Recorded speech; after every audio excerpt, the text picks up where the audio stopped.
আপনি আসবেন?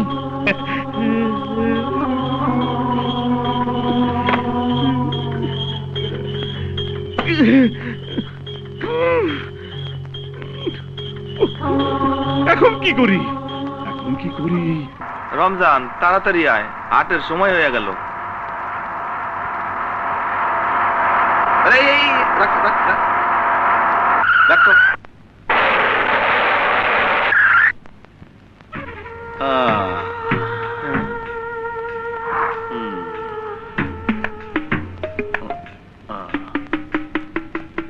চলবে।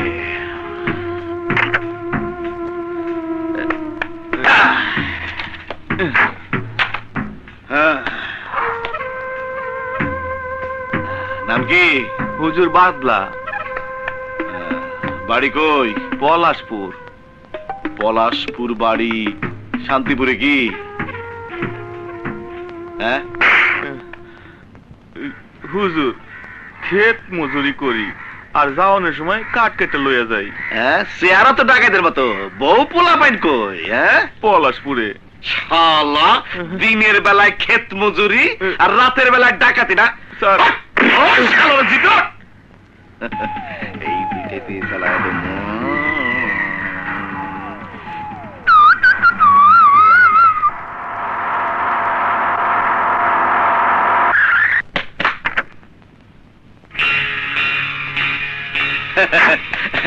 Welcome sir, welcome. বলছে দবির, এখন পরিস্থিতি কেমন?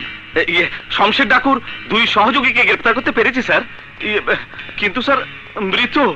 হোয়াট? মৃত?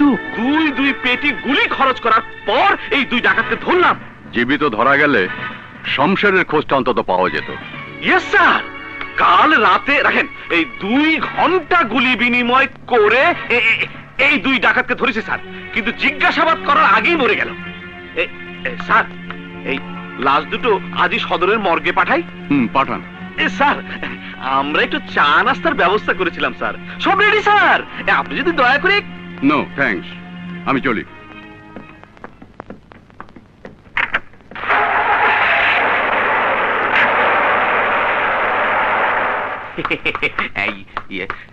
স্যার,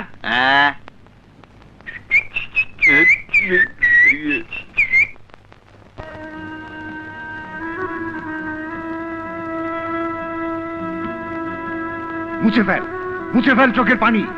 দুনিয়াতে ওই চোখের পানি কোনো দাম নেই। শমশের ডাকাত যখন আমার মেয়েকে তুলে নিয়ে গিয়ে অত্যাচার করে মেরে ফেলেছিল, তখন আমিও চোখের পানি ফেলেছিলাম। মানুষের দুয়ারে 2 হাত পেতে সাহায্য চেয়েছিলাম, কেউ কেউ এগিয়ে আসেনি, কেউ না। তাই বলছি, কেঁদে কোনো লাভ নেই, কোনো লাভ নেই কেঁদে। চোখের পানি নিঃশেষ হয়ে যাবে, তবু বুকের আগুন নিভবে না। কিন্তু কান্না ছাড়া আমার আর কি করার আছে? এই লাঞ্ছিত জীবন নিয়ে আমি কি করে বাঁচবো? যে সমাজ তোকে রক্ষা করতে পারেনি, সেই সমাজে কেন বাঁচতে চাস? অস্বীকার করো এই পঙ্গু সমাজকে।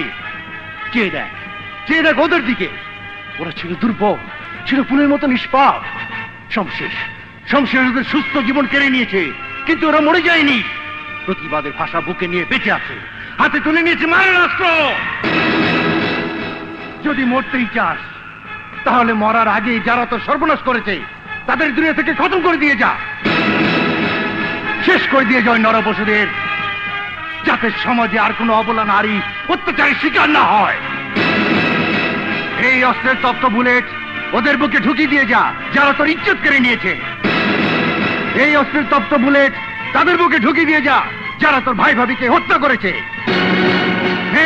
ধর, অস্ত্র হাতে তুলে নে, রানী থেকে দস্যুরানী হয়ে প্রতিশোধের তুফান তুলে দে।